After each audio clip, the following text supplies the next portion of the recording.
दोस्तों, तो हम आज के वीडियो में जानने वाले हैं मनुष्य के उत्सर्जित तंत्र के बारे में। तो सबसे पहले हम मनुष्य के उत्सर्जित तंत्र क्या होते हैं इसके बारे में जान लेते हैं। तो जैसे मनुष्य क्या होता है, पोषण के लिए भोजन ग्रहण करता है। तो उस भोजन जब ग्रहण करता है तो भोजन पचने के बाद उसमें जितने पोषक तत्व होते हैं वो मनुष्य द्वारा यानी कि शरीर द्वारा, मनुष्य के शरीर द्वारा क्या कर लिए जाते हैं, अवशोषित कर लिए जाते हैं।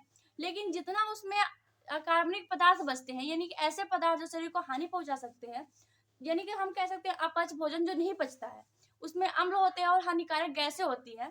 तो इनको क्या होता है, शरीर से बाहर निकालना बहुत ही जरूरी होता है, वरना ये हमारे शरीर को हानि पहुंचा सकती है। तो इस हानिकारक पदार्थों को शरीर से बाहर निकालना ही क्या कहलाता है, उत्सर्जन कहलाता है।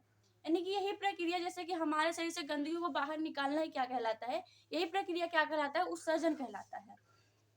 और जितने अंग क्या होते हैं, जितने अंग यानी कि इस क्रिया में भाग लेते हैं उसको क्या कहते हैं, उत्सर्जी अंग कहते हैं। और ये उत्सर्जी अंगों के पूरे समूह को हम क्या कहते हैं, उत्सर्जन तंत्र कहते हैं। यानी कि उत्सर्जन तंत्र ये हुआ कि इसमें जितने सारे अंग भाग लेते हैं यानी कि वही क्या कहलाते हैं, उत्सर्जन अंग कहलाते हैं। तो जब सबसे ज्यादा भाग लेने वाला हुआ है, जो सबसे ज्यादा क्रिया करता है वो होता है वृक्क। तो बात कर लेते हैं वृक्क की।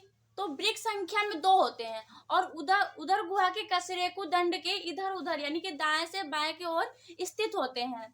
और ये भूरे रंग के होते हैं तथा सेम के बीज के आकार का होते हैं। और वृक्क प्रत्येक यानी कि हर जो जितने 2 वृक्क होते हैं, दोनों वृक्क 10 सेंटीमीटर तथा 10 सेंटीमीटर लंबा और तथा 6 सेंटीमीटर चौड़ा और 2.5 सेमी क्या होते हैं, मोटा होते हैं। और ये क्या होते हैं, ये जो दायां वृक्क होता है बाएं वृक्क की अपेक्षा थोड़ा सा नीचे होता है। और ये दोनों वृक्क क्या होते हैं, यानी कि जो वयस्क पुरुष की बात करें तो पुरुष में ये 125 से 170 ग्राम के होते हैं, लेकिन स्त्रियों में क्या होता है, ये 115 से 155 के ग्राम के बीच में होता है। तो वृक्क शरीर में क्या होता है, वृक्क शरीर में क्या हानिकारक पदार्थ होते हैं, उनको क्या होता है रक्त छान कर और छान कर मूत्राशय में भेजता है। यानी कि रक्त जो किडनी है यानी वृक्क है हमारा, ये क्या करता है, रक्त को छानने का काम करता है। और जिसमें उसमें हानिकारक पदार्थ होते हैं उसको क्या करता है, छान कर और मूत्राशय में भेज देता है, अर्थात मूत्र का निर्माण करता है, मूत्र में भेज देता है, मूत्राशय में भेज देता है, यानी कि मूत्र का निर्माण कर देता है। और जब मूत्राशय क्या होता है, भर जाता है, तो क्या होता है, जब मस्तिष्क द्वारा आदेश मिलता है और जब मस्तिष्क द्वारा आदेश मिल जाता है तो यह मूत्राशय क्या होता है, जनन छिद्र मार्ग द्वारा यानी कि जनन छिद्र मार्ग के रास्ते द्वारा क्या हो जाता है, शरीर से बाहर निकाल लिया जाता है। तो ये काम है वृक्क का, यानी कि वृक्क क्या करता है, मूत्र का निर्माण करता है। तो चलिए हम दूसरा बात कर लेते हैं, त्वचा। यानी कि त्वचा का क्या काम होता है। तो शरीर में क्या होते हैं, जल की अधिकता हो जाती है, जब जब शरीर में जल की अधिकता हो जाती है तो उस पे क्या होता है, त्वचा पे एक छोटे छोटे क्या होते हैं, रंध्र पाए जाते हैं। तो जब शरीर में अधिक हो जाती है पानी तो वही रंध्रों द्वारा क्या होता है, पसीने के रूप में शरीर से पानी क्या हो जाता है, निकल जाता है।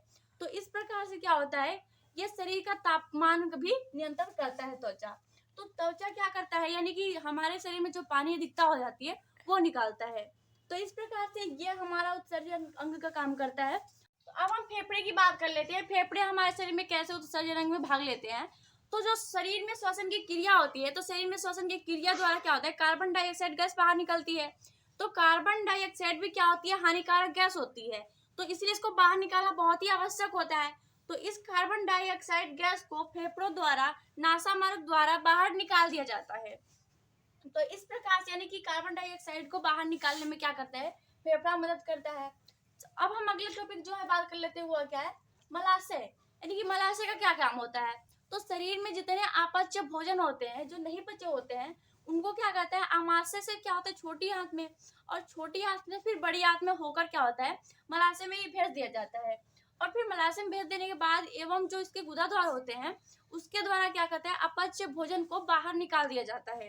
यानी कि जो मल होता है इसको क्या कर दिया जाता है, मलाशय द्वारा इकट्ठा हो जाता है मलाशय में, और फिर क्या होता है, मल द्वारा इसको क्या करता है, बाहर निकाल दिया जाता है। तो ये रहा मनुष्य के उत्सर्जी अंग। ऐसे ऐसे क्या करते हैं, मनुष्य के उत्सर्जी अंग काम करते हैं। तो दोस्तों हमें पूरी उम्मीद है कि आपको मनुष्य के उत्सर्जी तंत्र अच्छे से समझ में आ गया होगा। यदि आपका फिर भी कोई प्रश्न होगा तो आप हमें कमेंट बॉक्स में जरूर बताइएगा। तो मिलते हैं हमारी अगली वीडियो में, तब तक के लिए thank you, bye bye, take care.